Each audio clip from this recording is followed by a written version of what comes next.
Hello everyone! In this video, I'm going to show you 5 building tips that will help you become a better builder and crafter. So starting off here, let's talk about chests. The chest room in your base should be as centralized as possible. When you first are planning out a base, figure out where it is that you want to place your base, and then figure out where you're going to place your chest room. That should be in the dead center. And the reason for that is because of the automatic pulling from those chests when crafting. So look at this spinning wheel. See how it has access to be able to craft the crude rope, and I can pull from the chest?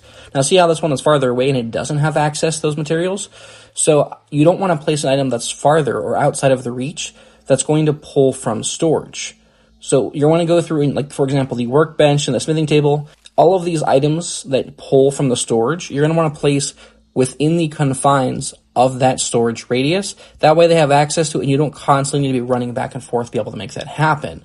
Now when it comes to other items though, like your bed or other things that are going to grant you cozy bonus points that actually are not going to pull for your storage for just for cosmetic purposes, pretty much this entire list here, all the cosmetic stuff that you unlock, that can be placed anywhere and everywhere you want. Things like the jerky station too will only take items from your inventory and not from your actual storage. Same with the campfire as well. So place that stuff anywhere and everywhere you want, but if it's going to be pulling from your storage, ensure that it is within the confines of that storage capacity. So move all the items that you need over to it so they're constantly able to access it and you're not having to pull items back and forth because it's extremely inconvenient and eventually it's going to add up and waste a whole bunch of time. You notice in this one room here, I have all of my planks and my stems, which I drag out, and then I have access to all of my different storage items. Which brings me to tip number 2, automatic storage systems. You're going to want to go through and give your storage some names as well. And you don't have to use the icons, or you can if you prefer icons, names, or both. I use both just because I like the icon, but the name is truly what I look at, and I basically know what I need to deposit and what initially.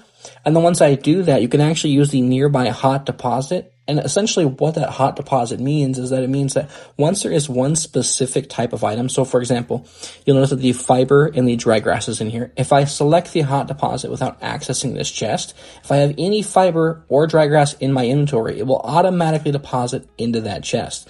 So go through and sort these chests. You don't want them looking like this and piling up. That's typically what happens when you first start the game. But the moment you're able to start accumulating quite a few acorns after a couple of days near the oak tree or just harvesting them, you're going to want to make these chests and get it sorted ASAP because organization and being able to just drop stuff off is going to save you absolutely so much time. Now take a look at this next clip here where I literally just walk up and I just hold square on each of the chests and I empty out my inventory. Now the only time this becomes a flaw is if you have too many of a specific item in the chest and you reach max capacity, which you do notice actually happens to me here in one of the final chests when it comes to bug parts. I've got so much of that mite fuzz that I ended up being too full to be able to do that. Eventually, afterwards, I craft another chest off camera. But yeah, just keep an eye on the total storage capacity. But it's a really great way and quick and efficient way to just drop stuff off and have it automatically sorted out for you. And then you can just press the auto sort button and it will put it all in line and in order for you as well. Now, this next tip here is actually for when you're returning home from an adventure and it's close to nighttime. You have your chores you need to do. Go through and clear out things in your jerky rack, or you go through and clear out the spinning wheel as well. Recraft all of the items in there, go to bed, and then when you wake up the next morning, those items will automatically be crafted. So what you're doing is you're eliminating all of this downtime, constantly waiting on product.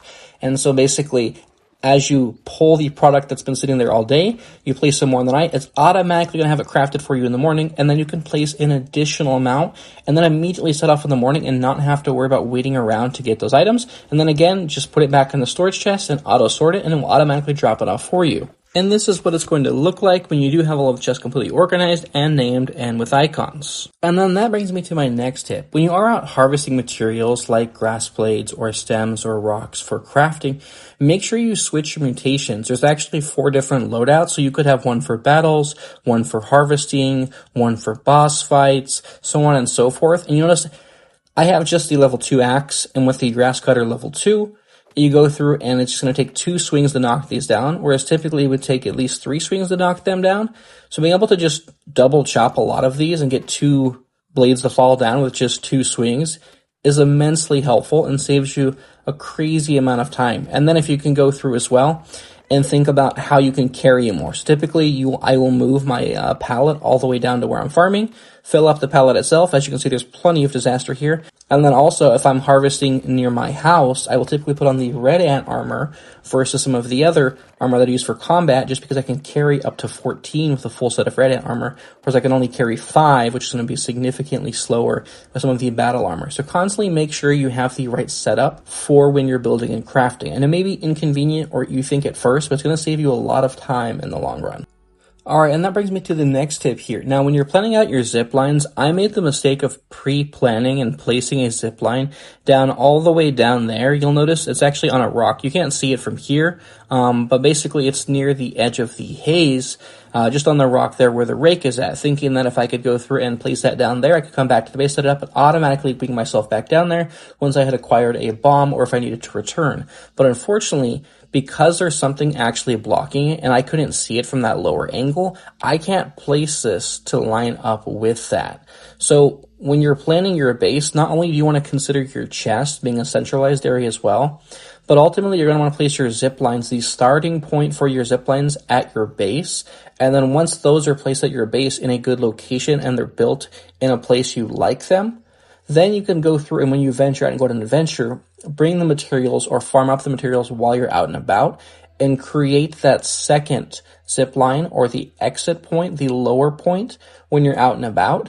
And that way you'll never have any issues with things lining up or being blocking it. Oh, and if you're enjoying today's guide, please consider leaving a like and subscribing if you're not already. And then the last and final tip that I've got here for you is go through and craft a dew collector as soon as you possibly can, because even if you are near, let's say, the Oak Lab and you have access to Burgle and the limited water down below, it's pretty inconvenient to constantly have to go down there to get water. If you build a dew collector, automatically it's going to create some form of water for you, and it can only hold up to 4 drafts, but the way you can work around that is create a water container, fill up your canteen, and once it's completely filled, go through and start filling up the water containers with any and all excess water.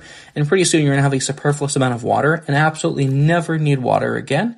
And then you're going to be set and all good. All you got to worry about is food, and you can smash a bunch of bugs just like this. Alright, well that about wraps it up for today's video. If you did learn something or even just enjoyed today's video and you want to see more grounded content in the future, then I recommend you check out this video here.